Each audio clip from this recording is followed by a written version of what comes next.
Hi, I'm Jazz and I'm an alcoholic and I'm codependent. I work a 12-step program and I seek health. I'm a seeker and a traveler in my journey. You wouldn't know it, but there's a relationship that works great for codependence, and it is called the counterdependent.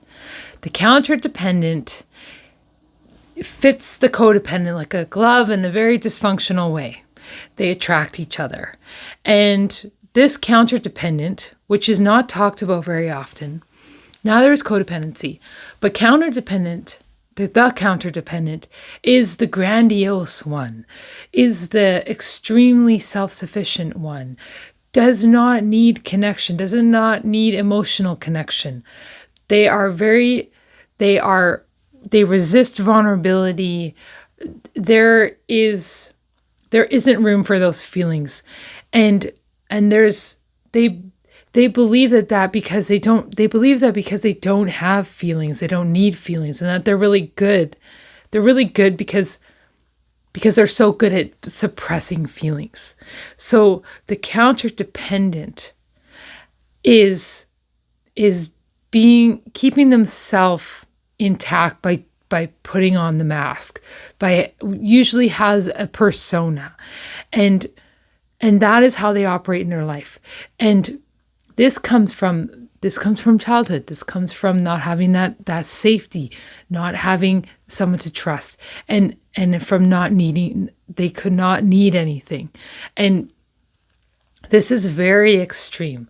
Like, some of these people cannot even get out of this counterdependent. And when there's that persona, and when you don't have when you don't have a way to be vulnerable, you don't have a way to be emotional, you don't have a way to connect, and you're so good at being on your own all the time and don't need anyone, there's no way to have those relationships in your life. There's no way to have long-lasting relationships in your life. And higher power wants us to have relationships with other people, with ourselves, with the environment, with Him. Our higher power, my higher power wants that. Wants me to have relationships in my life. But how do I have relationships in my life when I'm cut off? When I'm so grandiose that I don't need anyone or need anything? And I'm so self-reliant. And that, not being who I am and not feeling, is I'm not able to connect. I'm not able to give that other person who I am. I can't share that because I'm too scared to share that. I can't build trust because I'm not being real. So there isn't anything to share and give. There's nothing to work with. And people pick up on that. Like, people pick up on, on the personas and the masks and the hiding. And even though you say you're okay and you don't need anything, no one ever believes that. That just a person that is saying that believes that. So the counterdependent can lure in the codependent quite nicely, and they fit together very dysfunctionally. And I was in one of these relationships, and it was impossible and unbreakable. And I see a lot of those things in that relationship, and I also see how much I was codependent in those relationships, and I couldn't have anything different unless both people changed, unless that growth was there on both sides. There isn't a way for it to grow. Like, this is like deep stuff. And being someone that doesn't need anything, doesn't feel anything, and is so extremely independent. You can't give them anything. They can't receive anything. And without that connection, like emotional connection, it gets really dry. Like, it gets cold.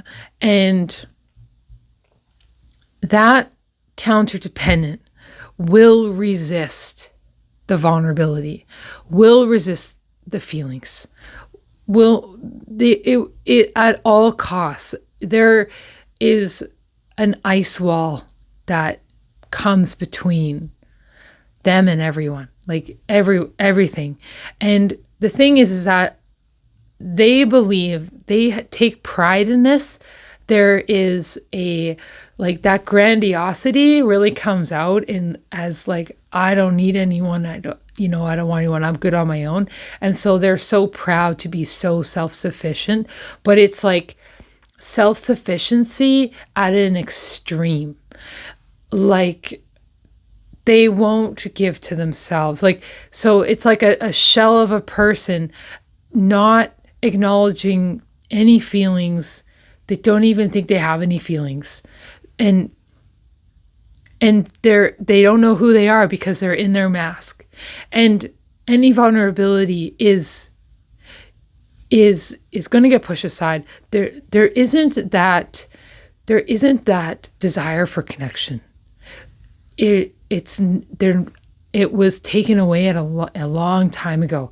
And so the way to act is there, the things that they should say is there, but like a true, genuine desire to connect, like, there's not a lot of initiative. It's different. And that is very isolating.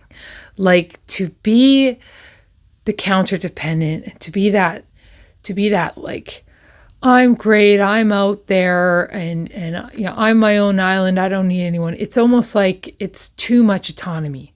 Like, I need to be autonomous and have boundaries and know myself and property lines and express who I am, but to not need people and a higher power or have inner feelings is to deny myself, is to deny my humanness, is to, I could never even heal from anything because I don't need anything. And this person is alone and isolated. And all they know is to be alone and isolated.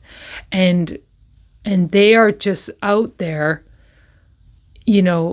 showing that off as that they've made it. And denial is one of the hardest ones to break, like one of the deepest patterns to break.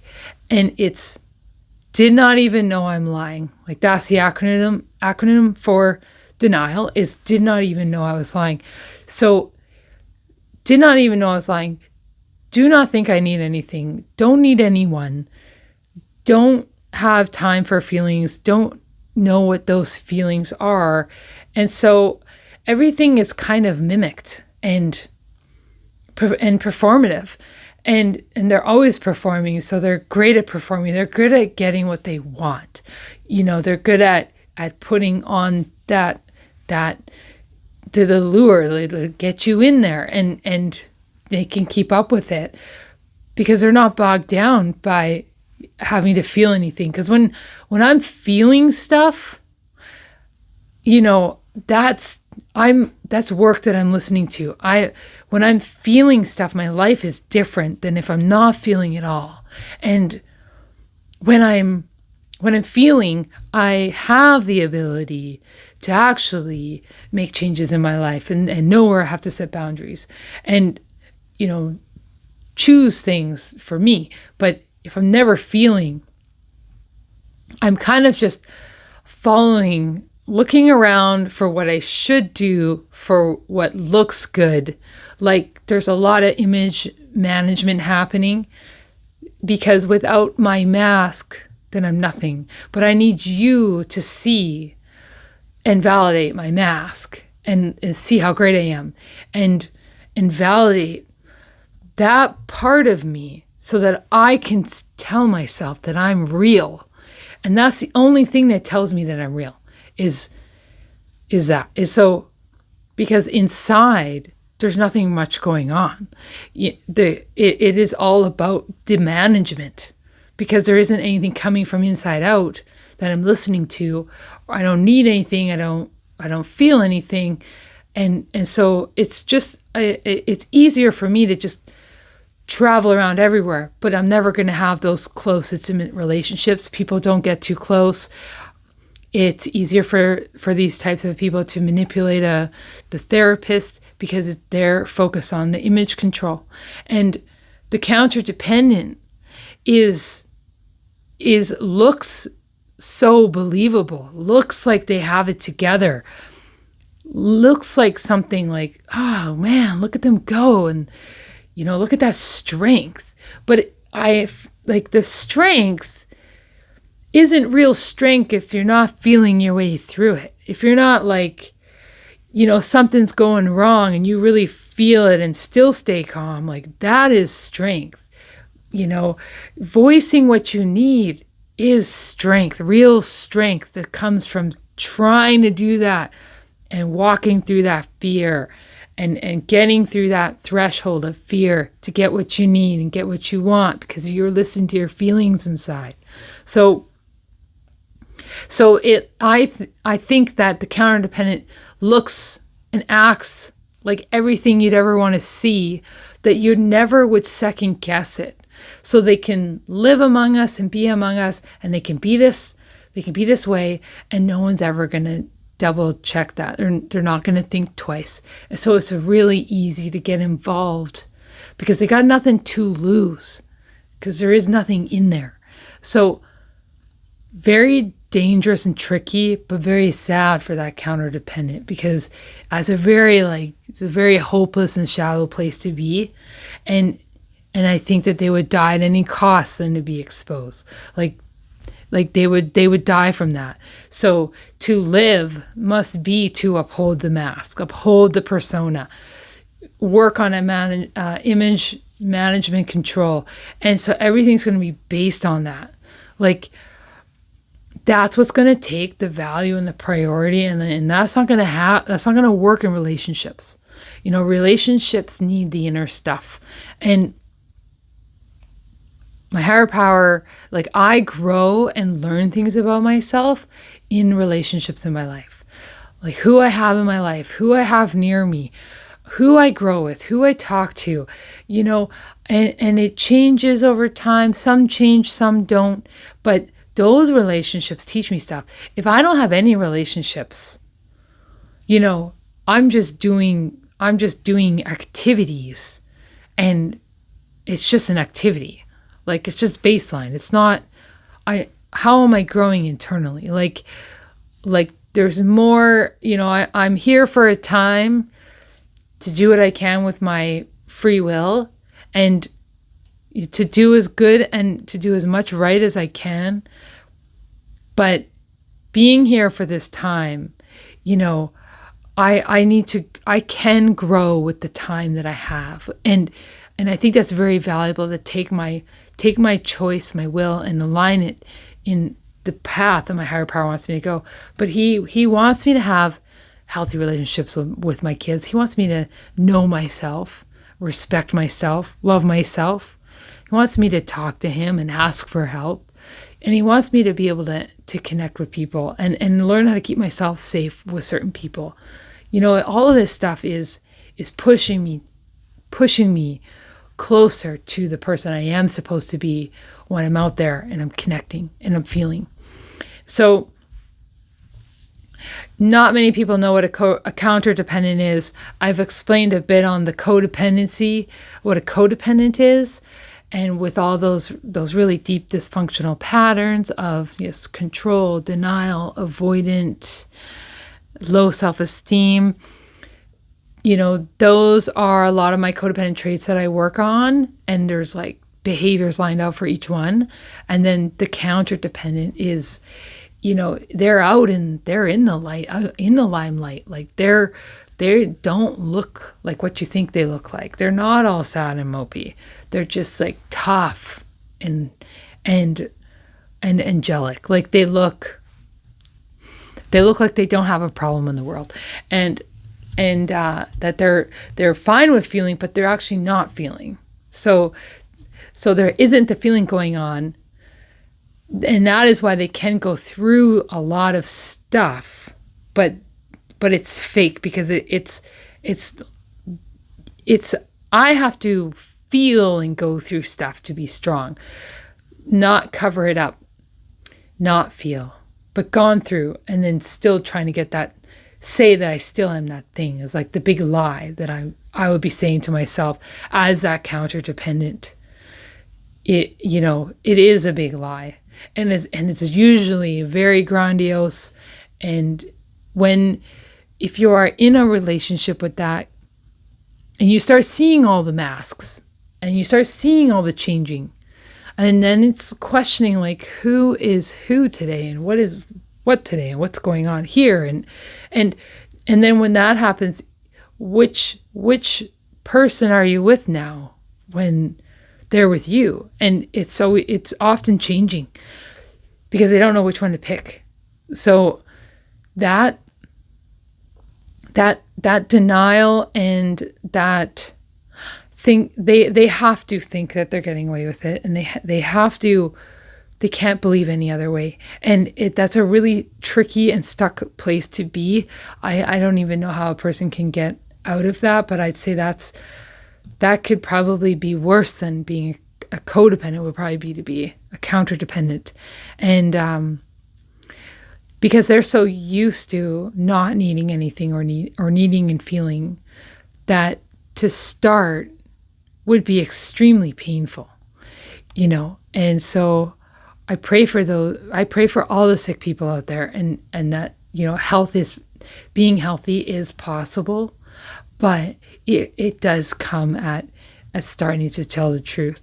It does come at admitting things, and finding safe people to talk to about it, and trustworthy people, and really safe environments. Like, that's where it started for me, like way back when with my doctor, but it really starts like telling on yourself. Like I started my entire journey by telling on myself. I had to start telling on myself, and then getting to the bottom of that, to break free of these things, to actually have freedom. I was imprisoned I imprisoned myself. My problems are my own problems that I made. So, and my problems today are still my problems that I have to work on. And I have a large part in that problem making. I'm not problem free. I'm just way better at handling my problems. And thanks for that. Like, thank God I have that. So to wrap it up like that, the counter-dependent is so good at suppressed emotional resilience. Like, they're very resilient because they don't have that gush on the inside. Like, it's not there. It's just hollow. And so,